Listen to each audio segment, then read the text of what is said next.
one of the keys is remember where you came from, keep that shit in the front of your mind, and when shit goes bad and it goes sideways, a lot of shit does, you're getting booed out of the fucking building, or you're coming through this injury, or people are writing you off, oh, you guys ain't gonna fucking make it, you know, any of that shit. You gotta keep it in here. And it really has to, it should drive you.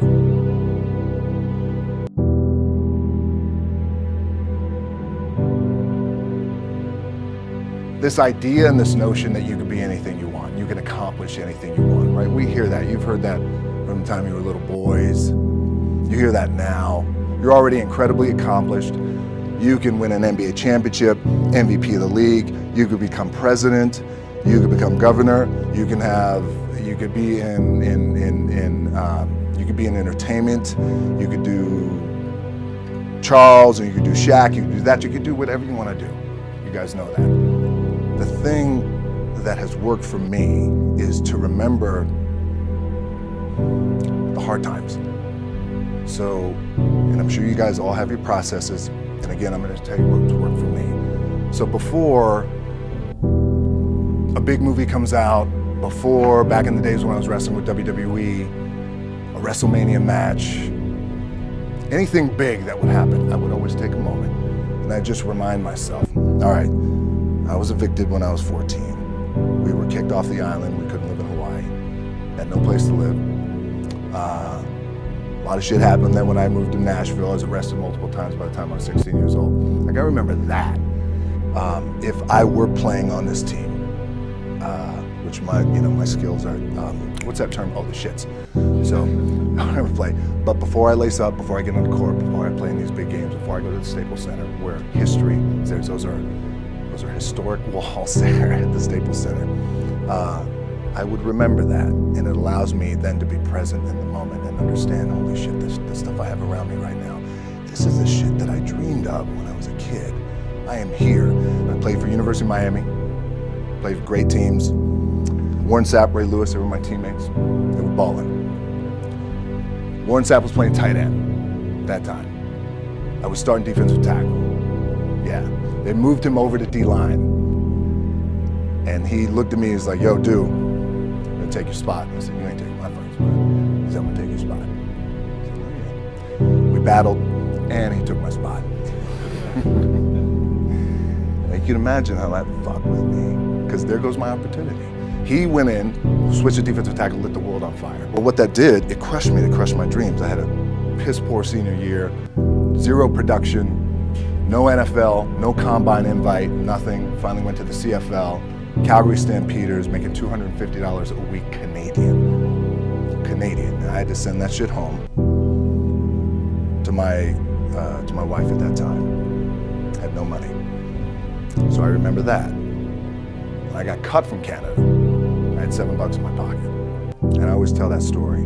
So now my production company is $7, advertising agency is $7, everything is $7. So I always remember that. What helps me is to keep the hard times in the front of my mind, because it allows me to go into these big moments that I've worked my ass off, and you guys have worked your ass off. It allows me to go into these big moments with a different perspective. What it also does for me, and again, this is what works for me. The key for me was, where does it start? What's the anchor? What's the anchor? So I can have all these ambitions, and you guys have all these ambitions, which is great. It's important. I'll play this role, you'll play that role. I'll execute this thing, and it'll come out this summer. You guys will execute this thing during the summer, right, when it's time to really put in a lot more work. But the key with me is just always finding what the anchor is. And the fucking anchor is getting up at 4 o'clock in the morning every day before anybody else, and grounding my thought process is in the no one will outwork me. No one. I love and I respect you guys. Motherfuckers won't outwork me. All starts with this. 2 hands, putting in the work. The anchor for me has always been the work in terms of the weight room training. So when I first started wrestling, I was 6 years old, rolling on the mats with my dad. My old man, a lot of you guys will know this. Yeah, Rocky Johnson. My old man was Rocky Johnson. He was the first black WWF at that time. First black WWE tag team champions with Tony Atlas back in 1983. My uncles were the Wild Samoans. I come from a long line of pro wrestlers. But before the wrestling part happened, I was just in the gym putting in the work. At 6 years old, rolling around on the mats. And finally, when I could touch weights at 13, that's what I was doing. But the weight part for me and the gym part has always has to be the anchor. Look, at the end of the day, like again, it's the kind of stuff that I talked about at top is I have to hold on to my dad in his pickup truck came down 4 o'clock in the morning, picked me up in Miami from Tampa. We lived in a little shitty apartment in Tampa. He drove down in his little pickup truck to Miami to get me when I was cut from the CFL. I was driving up I-75. I don't know if you guys are from Florida, any of you guys, if you know, I-75 is like, especially down in Florida, Alligator Alley. I'll never forget it. It's 4 o'clock in the morning. And I thought, well, fuck. I leave home like you guys left home. I'm ready to tackle the world, to get after it, achieve my dreams and goals. Fucking crushed by 22, 23 years old. Now I gotta move back in with my mom and dad. I played on great teams though. Wait a second, this is not supposed to be my future. I'm supposed to be in the NFL right now. I'm supposed to be making a lot of coin and buying my parents shit, buying me shit, taking care of my wife, but it never happened. So I pulled out my wallet, I thought, well, let me see how much money I have. I opened it up, I had a 5, a 1, and change. I'm not fucking around, and well, at least I rounded up to $7. But I thought, God, ain't this a bitch? I got $7 in my pocket. Where the fuck do I go now? What do I do? I can't go back to CFL, because you know, the point comes where you hear that voice, big run's over. Like, you're done, right? So I heard that voice. So as Coach was saying, man, I hold on to that shit. I'm telling you, I keep my back up against this motherfucker. We laugh, we joke, we have a good time. Press is always fun to do. Sometimes you gotta make it fun. That's another thing. You gotta do your best to make press fun if you can. But my back is still up against this motherfucker. I do not forget it. What this also helps me do, and again, it works for me, is at some point, you gotta be fucking tired of not being number one.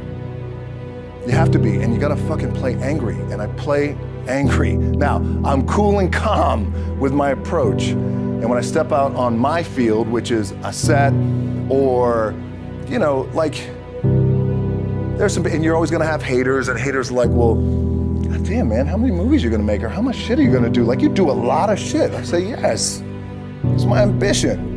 Of course, why not? I could do it.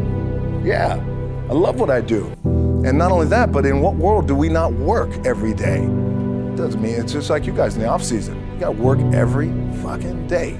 It doesn't end. My back is up against this thing, you know, and I started to play angry, by the way, and I still play angry. My last match, Brock Lesnar, transitioned, and I realized if I had to be great at something, I wanted to be great in this world of Hollywood and movie making and producing and entertainment, I had to commit, and like you guys have to commit. Obviously, you commit to something, commit to the goal. So I quietly retired. 2 years later, I thought, what the fuck did I do with my career? Because my movies were not doing well. I was written off. It was around 2006, 2007. I was like, God damn. I pulled a Jim Brown. I left when I was on top, like #1 in the wrestling business, and I left. It was a ballsy, gutsy, some call it stupid move, but I had to commit and I had to follow what was in my gut. And at that time, I'll share this with you guys, and Will Smith is my boy, and I sat down at that time with the agency I was with. They said, what do you want to accomplish? I said, I want to accomplish the world. I want the world, and I want Will Smith's career, and I said, and I mean this respectfully because I know he's here at this agency with us, I want to do it bigger and better. And they looked at me like I had 3 fucking heads, and they were like, okay. But I still stayed focused. And I still had still put in the hard work with my 2 hands. And that's it, and that's what it comes down to with you guys. One of the keys is, remember where you came from, keep that shit in the front of your mind, and when shit goes bad and it goes sideways, a lot of shit does, you're getting booed out of the fucking building, or you're coming through this injury, or people are writing you off, oh, you guys ain't gonna fucking make it, you know, any of that shit. You gotta keep it in here. And it really has to, it should drive you.